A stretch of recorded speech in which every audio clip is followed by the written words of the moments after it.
Tradition is the greatest enemy of change. I read the story about Samson. He was in the desert. He met 1,000 Philistines. They came to kill him. Samson is standing there in the heat of the sun. The sand is hot. And he sees 1,000 men coming to kill him.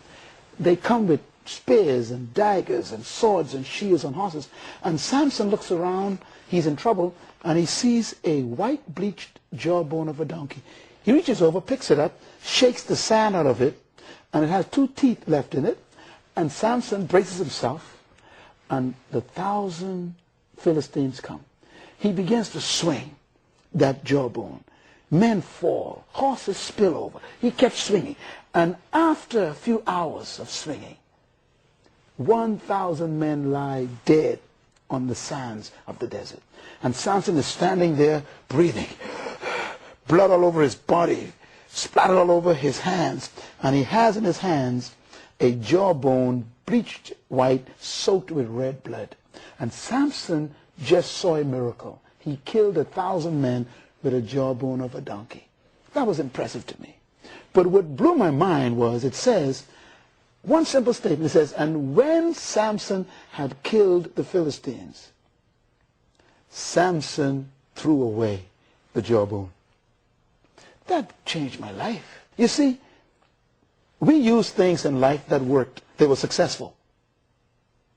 If that was me and you, and we used that donkey's jawbone, we would have taken that, patented it, we would have taken it, registered to the Library of Congress, we would have gone to a manufacturer, make a prototype, we would have actually made a lot of these jawbones and called them Samsonite.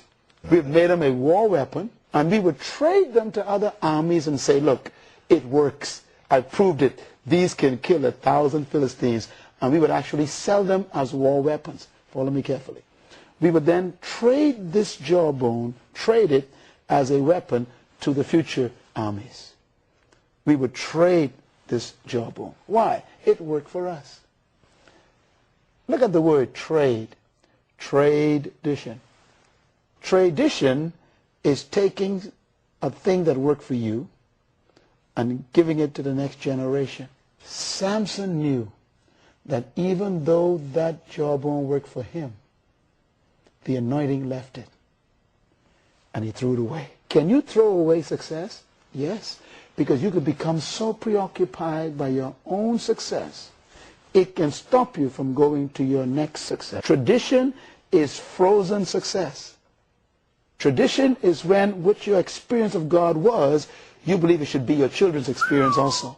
Traditions are not bad, but they can become useless if the anointing has left them. So you got to learn to be willing to change. The crisis comes to destroy traditions. That's why crises are good. Everything that made the American economy work for the past 50 years has been confused. The church is the same way. Many churches are dying right now. Large churches are slowly dying because the things that they used for the last 20 years are no longer appropriate. And God is saying, look, the anointing has left the jawbone. You know, the hardest thing in the world to do is to throw away something that worked. So change comes to make tradition obsolete. This is why much of what you're doing stops working. It's not that it wasn't good or it wasn't successful, but the anointing has left it. And Samson was smart enough to know that the anointing left the jawbone. And he never tried to sell it to another generation.